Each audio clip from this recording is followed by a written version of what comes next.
ব্রয়লারের খামারে সঠিক ব্যবস্থাপনা, তাপ নিয়ন্ত্রণ এবং সঠিক পরিমাণে পুষ্টিকর খাদ্য ব্যবহার।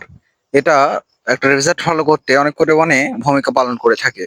তো আসসালামু আলাইকুম দর্শক, অন্তর্ভুল চ্যানেলের পক্ষ থেকে আমি নতুন একটি ভিডিও নিয়ে হাজির হয়েছি। তো যারা চ্যানেলটি এখনো সাবস্ক্রাইব করেনি অবশ্যই সাবস্ক্রাইব করে রাখুন। চলুন মূল ভিডিওতে যাওয়া যাক। তো আমি মূলত এই খামারটিতে মাঝে মাঝে আসি। তো এই খামারটি আমার পাশেই।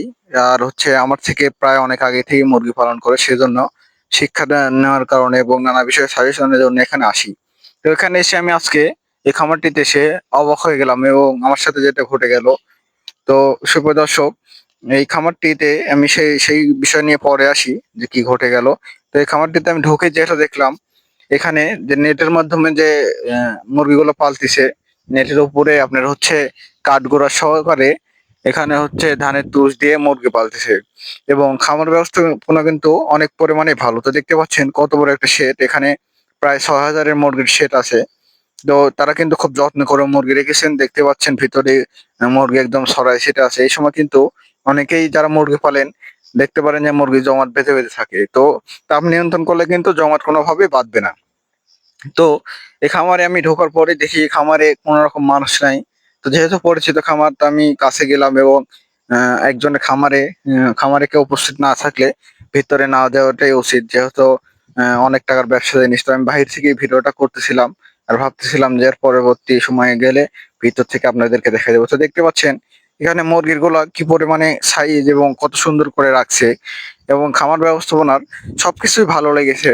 একটা জিনিস সেটা আমি দেখলাম, তো নিচে লিটার গুলা কিন্তু ওই নেটের উপরে খুব সুন্দরভাবে আছে, একদম ঝরঝরা।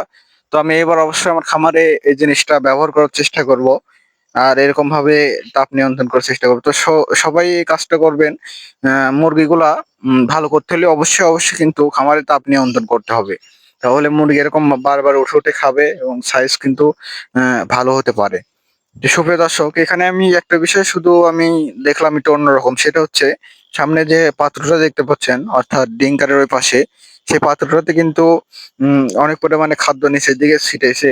এটা যদি একটু উপরের দিকে বাঁধা থাকতো তাহলে কিন্তু এরকম হতো না। তো এটাই মূলত আমি একটু অন্যরকম দেখলাম। তাছাড়া খামার ব্যবস্থাপনা খুবই পরিমাণে ভালো।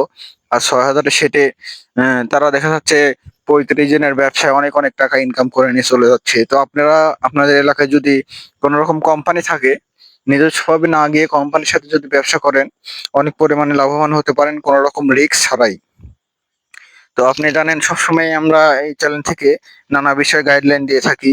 তো অবশ্যই অবশ্যই আপনারা চ্যানেলের সাথে থাকবেন, আর যারা এখনো এই চ্যানেলটিকে সাবস্ক্রাইব করেনি চ্যানেলটিকে সাবস্ক্রাইব করুন এবং সামনে এরকম নতুন নতুন ভিডিও পেতে অবশ্যই লাইক কমেন্ট করুন।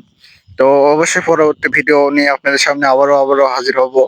আর সে ভিডিওতে অবশ্যই মূল কোনো না কোনো কথা এবং গুরুত্বপূর্ণ বিষয় নিয়ে আলোচনা হবে। তো সুপ্রিয় দর্শক, আজকের মতো অন্তর্ভুক্ত চ্যানেল থেকেই ছিল। ধন্যবাদ।